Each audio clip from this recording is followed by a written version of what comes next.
আসসালামু আলাইকুম রহমতুল্লাহি ওবারাকাতু। প্রশ্ন করেছিলেন হারাম খাবার খেয়ে ফেললে তা তৎক্ষণাৎ বমি করে ফেলে দিতে হবে কিনা, এই বিষয়ে ইসলাম কি বলে।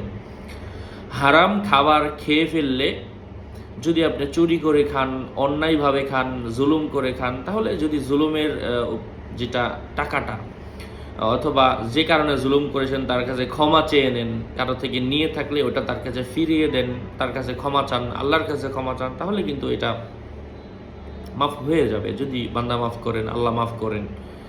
হ্যাঁ, আর হারাম টাকা যেটা অন্যায়ভাবে সুদের টাকা অথবা আপনি না জেনে খেয়ে ফেলেছেন, ওটা তৎক্ষণাৎ মানে অন্যজন আপনাকে হারাম খাওয়াই দিছে, এমন তো অবস্থায় আপনার গলায় হাত ঢুকিয়ে অথবা অন্য কোনো মেডিসিন খেয়ে বমি করার প্রয়োজন নেই। আপনি যে অন্যের হারাম মাল খেয়েছেন অথবা হারাম মাল খেয়েছেন ওটা আর খাবেন না, তওবা করবেন, ইস্তেগফার করবেন, আল্লাহ পাক কবুল করবেন ইনশাআল্লাহ। আসসালামু আলাইকুম ওয়া রাহমাতুল্লাহি ওয়া বারাকাতুহু।